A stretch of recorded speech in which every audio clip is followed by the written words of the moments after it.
उनसे पूछा कि क्या हुआ। मैंने उनको समझाया कि मैं क्यों आई हूँ, मैं इसलिए आई हूँ क्योंकि वो महिला है, उनके साथ बहुत अत्याचार हुआ है। ये उनका संवैधानिक हक था, उनका अधिकार था कि वो नामांकन पत्र अपना भरें, चुनाव लड़ें, और वो हक उनसे छीना गया है, वो अधिकार उनसे छीना गया है। नामांकन पत्र भरने के लिए गई। आप सोच सकते हैं कि उस समय उनको घेर के पीटा गया, उनकी साड़ी खींची गई, उनके कपड़े फाड़े गए, तो आप सोच सकते हैं कि उन पर क्या बीती होगी। उनके साथ उनका छोटा सा बच्चा भी गया था, एक 19 साल का लड़का भी है जो अनीता जी के साथ था, उनका पूरा परिवार था, और उनके साथ इतना इस तरह से अत्याचार हुआ है, किसी ने रोका नहीं। जिस सीओ ने उनको बचाने की कोशिश की, उनको सस्पेंड कर दिया आपने, बाकी अधिकारी जो खड़े थे उनको कुछ नहीं किया। प्रशासन मौन है, और ये भी नहीं किया कि जैसे छोटी भी चीज होती है चुनाव में इस तरह की, तो चुनाव रद्द कर दिया जाता है, दोबारा से चुनाव होता है। तो चुनाव दोबारा से क्यों नहीं हुआ है? यहाँ क्यों नहीं हुआ है? क्या इनको अधिकार नहीं है चुनाव लड़ने का?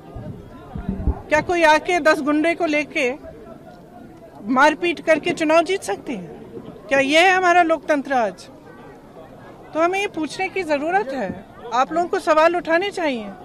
पूरा वीडियो है, बाकायदा सब कुछ दिख रहा है कि क्या हुआ है इनके साथ, किस तरह से पीटा गया है, किस तरह से प्रशासन खड़ा है मौन, किस तरह से पुलिस वाले कुछ कर नहीं रहे हैं, एक आध कर रहा है मदद, बाकी सारे खड़े हैं।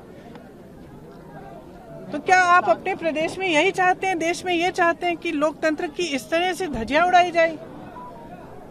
प्रधानमंत्री जी और प्रधानमंत्री जी तारीफ कर रहे हैं। प्रधानमंत्री जी यहाँ के कहे कि बधाई दी है पंचायत के चुनाव के लिए, और हर जिले में कुछ ना कुछ हुआ है। कहीं हिंसा हुई है, कहीं बम फूटे हैं, कहीं पे गोली लगी है, कहीं पे मारपीट हुई है, कहीं पे महिलाओं के साथ अत्याचार हो रहा है।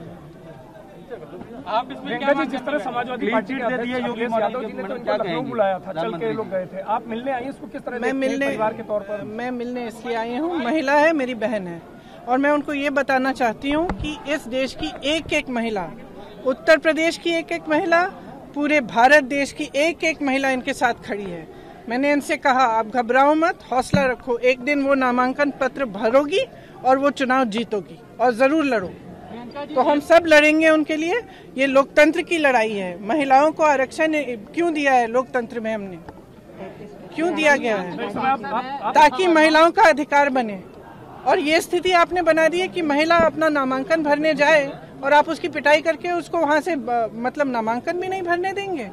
ये तो लोकतंत्र नहीं है ना। सामाजिक मुद्दे पे आप बिल्कुल। आप क्या मांग करती हैं? मैं मांग करती हूँ कि यहाँ का चुनाव रद्द किया जाए, दोबारा से चुनाव हो यहाँ। और जो इसमें एक हाई प्रोफाइल, और जहाँ जहाँ ऐसा हुआ है वो होना चाहिए। जो हाई प्रोफाइल नेता है बीजेपी के सांसद है, उन पर आरोप है कि उनके समर्थकों ने, आप क्या कहेंगे? आप उनसे क्या कहेंगे? इतने हाई प्रोफाइल उन्होंने महिला का, मैं ये कहूंगी कि जो भी इन लोगों के पीछे है, उनकी मौजूद, चाहे हाई प्रोफाइल हो, लो प्रोफाइल हो, जिन्होंने इन गुंडों को भेजा, जिनको इसकी जानकारी है, जो देख रहा है वीडियो में कि इस तरह से अत्याचार हुआ है, चाहे कितना भी हाई प्रोफाइल, कितने भी ऊंचे पद पर बैठा हो, उसको दिख रहा है अत्याचार हो रहा है, उसको दिख रहा है कि महिला के साथ क्या हो रहा है, उसको दिख रहा है कि चुनाव की ये प्रक्रिया नहीं है कि आप नामांकन पत्र फाड़ें और किसी को मारपीट करके बाहर निकाल दें। उनको दिख रहा है, तो उनकी जिम्मेदारी है कि इसको ठीक करें, दुरुस्त करें, और यहाँ पे जो चुनाव होना चाहिए था वो चुनाव हो। और ऐसा ही हर जगह ऐसा होना चाहिए, जहाँ पे भी ये ऐसी चीज हुई है, चुनाव को रद्द किया जाना चाहिए और दोबारा से चुनाव होना चाहिए।